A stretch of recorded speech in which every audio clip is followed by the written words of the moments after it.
Salut à tous. Donc hier, alors il y a eu une petite publication d'un des membres du forum de la tuyauterie industrielle, donc qui voulait faire une ligne cintrée. Donc c'est une ligne qui va être cintrée où il va avoir pas mal de cintrage. Donc il y avait une petite difficulté au niveau des angles et savoir comment positionner la ligne de tuyauterie. Alors moi j'ai commencé à me pencher dessus. Donc j'ai déterminé en fait les angles de cintrage. Alors quand je regarde cette ligne là, en fait automatiquement je vois que j'ai ici 90 degrés. Donc je vais pas m'attarder là-dessus. Ce que je vais faire, c'est que je vais me faire 4 points. Donc ici j'ai 3249 bien sûr, mais je suis sur un ISO, donc je vais prendre mon point ici, c'est pas très grave. Donc je vais prendre le point 1. Ici ça sera le point 2. Ici, on aura le point 3. Et là, je vais finir sur le point 4. Voilà. Alors, avec ces 4 points-là, je vais dessiner des triangles. Pourquoi? Parce que moi, en fait, j'utilise une méthode en fait, qui va permettre de trouver les angles sans se tromper. Bien souvent, dans ce type de configuration, il y a des erreurs au niveau des angles, notamment sur celui-ci par exemple. Pourquoi il y a des erreurs? Puisqu'on va utiliser les fonctions trigonométriques classiques, alors que parfois ça ne fonctionne pas.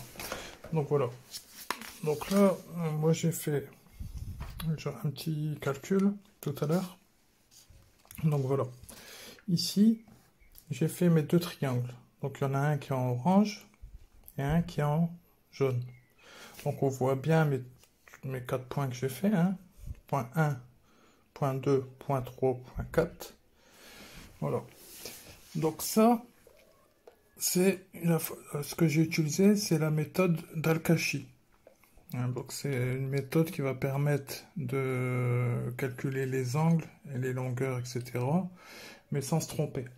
Alors, pour plus de simplicité aussi, pour pas qu'il y ait d'erreur, le mieux c'est de mettre ça sur une feuille isométrique. Donc là on voit bien que j'ai mis mon point 2, mon point 3 et mon point 4. Alors hier, j'avais pas trop le temps. Alors ce que j'avais fait hier, c'est que j'avais été sur Tuyot, tranquillement. J'avais rentré mes codes pour avoir mon résultat, pour donner au moins les angles. Alors là, je vais vous faire voir la méthode avec Tuyot. Bon, je vais débrancher la calculatrice, que je suis en train un peu de la charger. Et après, je vais vous montrer la méthode avec Al-Kashi. Alors, avec Tuyot, voilà. Raccordement de tuyau. Donc là, je vais dans Trévire isométrie. Voilà. Donc moi, en fait, quand j'ai identifié cette ligne-là, automatiquement, j'ai zappé ici, parce que ça m'intéresse moins pour faire mes calculs. C'est un 90. Je préfère me focaliser sur ces deux angles. Donc voilà. On travaille toujours avec nos 4 points, donc nos 3 tubes. Donc on va juste rentrer les déplacements de nos tubes. C'est ça qui est simple avec Tuyot, c'est intéressant, c'est que ça nous fait gagner pas mal de temps. Surtout sur ces cas de figure-là qui sont vraiment spécifiques. Alors tube 1, point 2 vers point 1. Donc voilà, j'ai mon point 2, mon point 1. Une demande sud-nord. Donc on voit que ça va vers le sud. Et alors sur le plan, je vois que j'ai 3249. Donc comme ça va vers le sud, je vais mettre moins 3249. Moins 3249, puisque ici, c'est ce que j'ai. Ok. Je vais rentrer. Alors, excusez-moi, je viens d'avoir un appel téléphonique. Alors, point 2 vers point 1, ouest-est. Donc là, on voit que le point 2 vers le point 1 en ouest-est, on voit qu'il n'y a pas de déplacement. Donc, ce que je vais faire, c'est je vais mettre 0. Bon, bas, haut, c'est pareil. On voit que je vais ni vers le haut ni vers le bas. Je vais mettre 0. Là, je fais entrer. Voilà. Tube 2. Point 2 vers point 3. Alors, du 2 au 3, on a, pour le nord, sud-nord, on a un déplacement de 300 vers le nord. Donc, je vais rentrer tout simplement 300. Entrée. Ouest-est, donc j'ai un déplacement de 120. Je rentre 120. Entrée.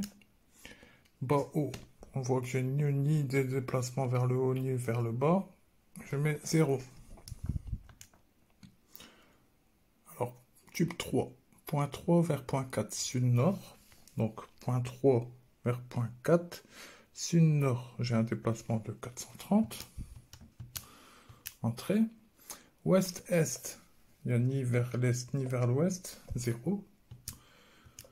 Et après, bas-haut, on voit que je vais monter de 180.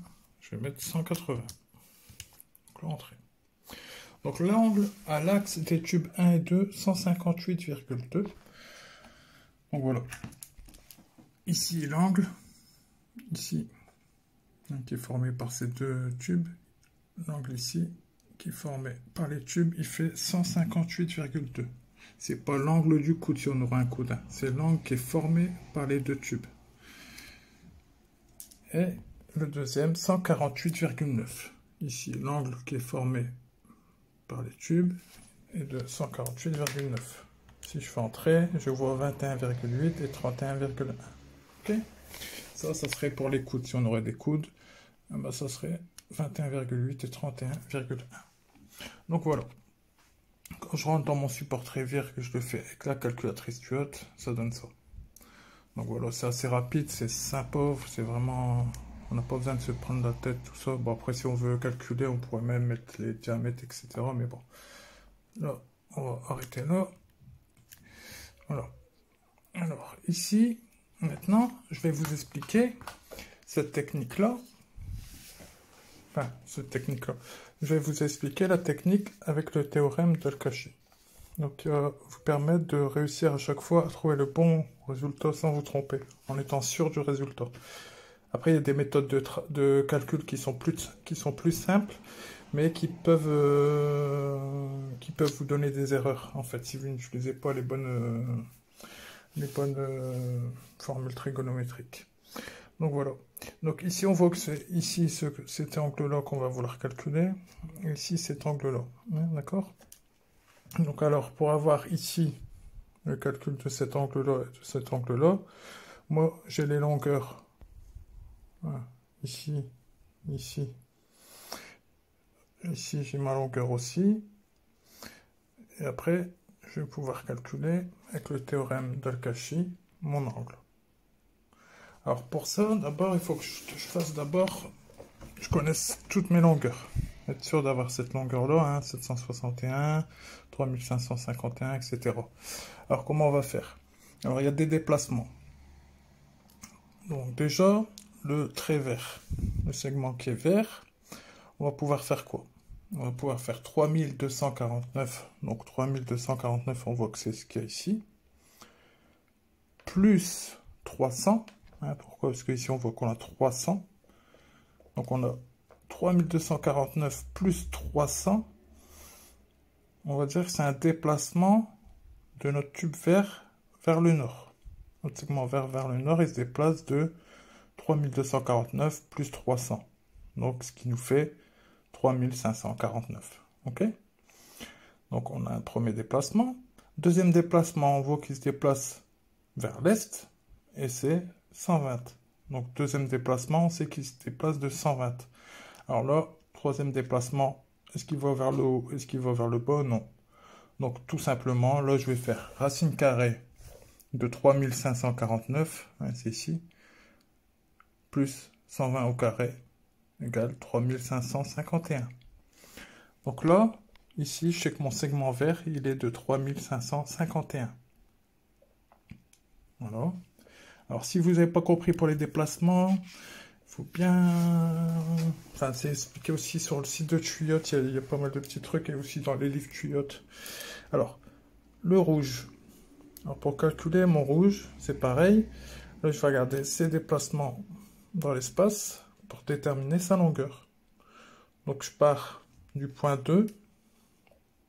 Je vois que j'ai un déplacement qui fait vers le nord 300 plus 430. Donc 300 plus 430, c'est égal à 730.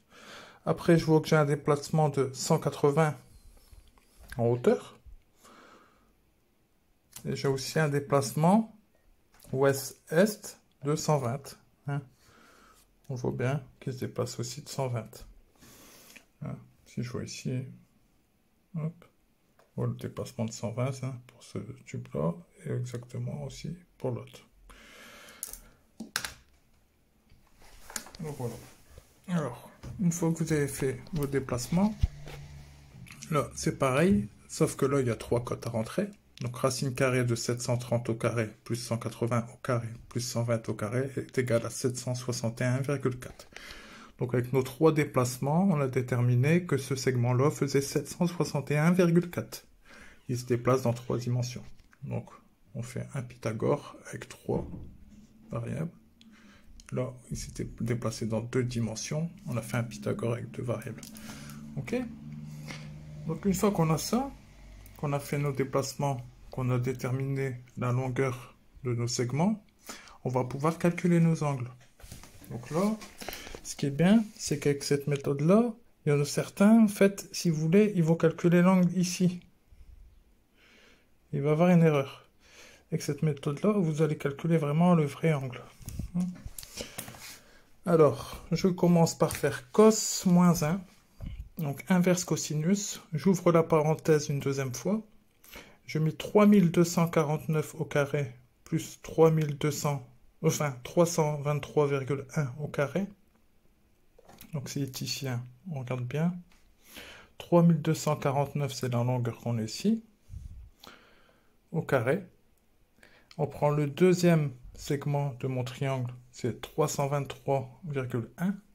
Je ne l'ai pas rajouté, mais normalement c'était virgule 1 quand j'ai affiné tout à l'heure mes recherches.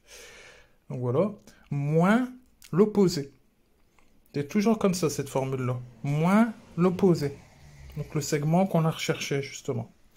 Donc c'est simple. Donc on fait 3249 au carré plus 323,1 au carré moins 3551 au carré. On ferme la parenthèse. Divisé par 2 fois 300. Enfin, on reprend les deux premiers.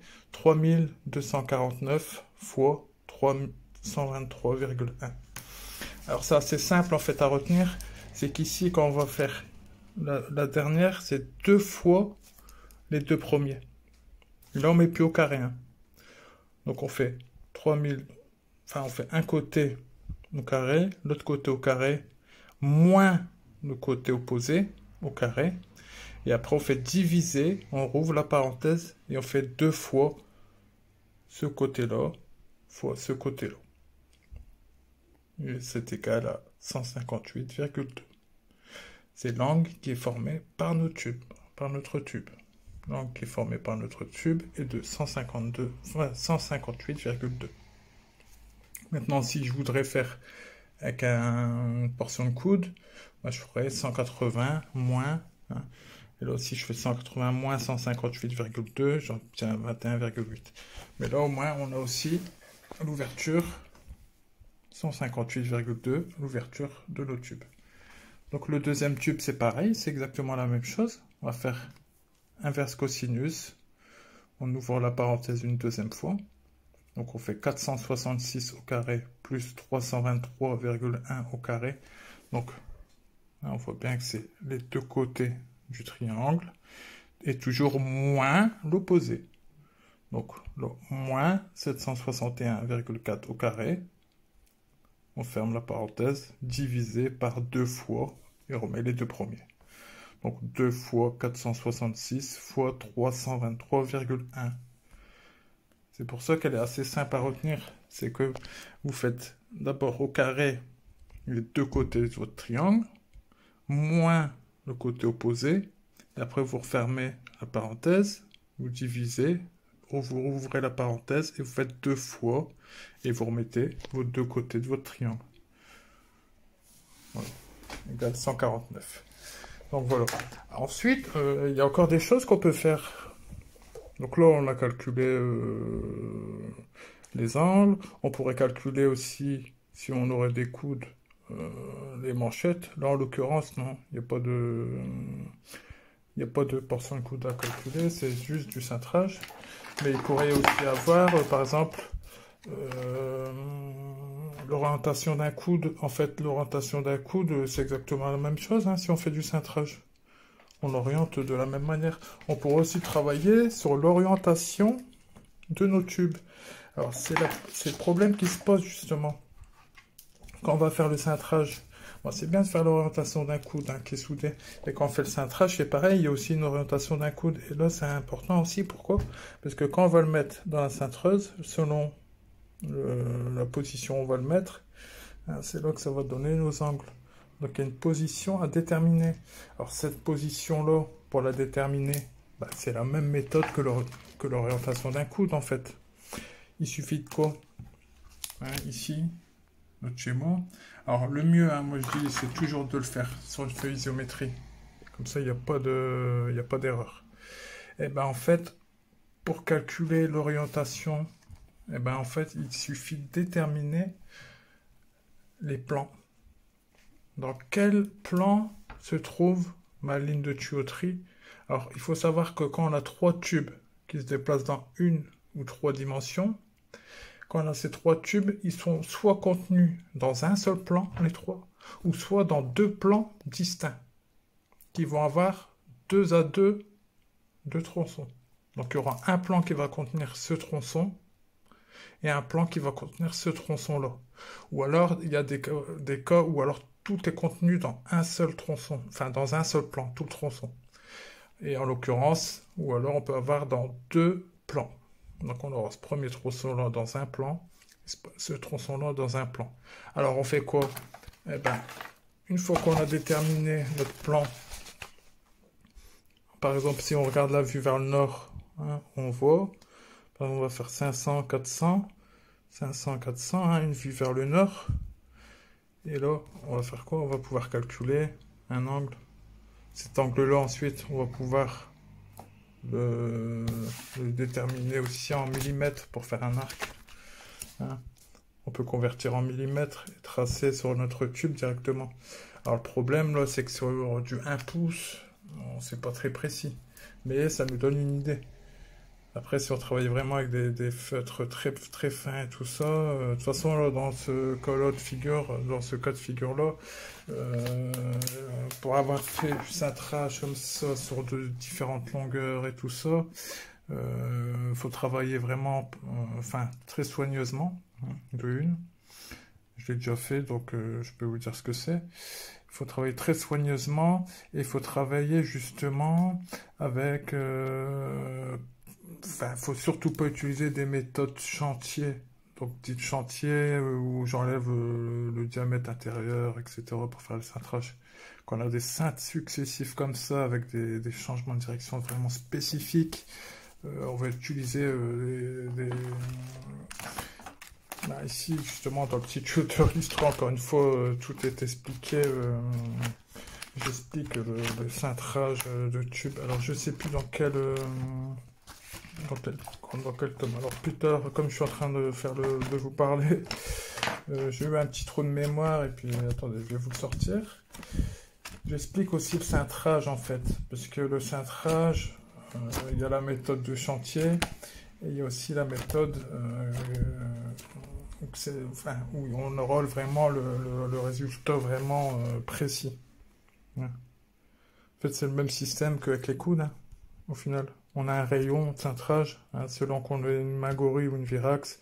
Par exemple, sur du 2 pouces en main gorille, on va avoir un rayon de 220 mm. Voilà. Après, on a des cotes machines, etc. J'explique aussi dans ce livre-là tout ça. Pour avoir vraiment du cintrage de précision, quoi. Donc là, j'ai pris un peu de temps, les amis, pour vous faire voir tout ça. J'espère que tout est clair. Si vous avez des questions, n'hésitez pas. J'essaierai de vous répondre. Là, je vais essayer de rappeler parce que j'ai certaines personnes qui essaient de me joindre depuis tout à l'heure. Je vais mettre la vidéo en ligne, puis je vous dis à bientôt les amis. Je vais essayer de refaire d'autres vidéos quand c'est comme ça. C'est sympa à faire et puis voilà. Allez, ciao, ciao les amis, à bientôt.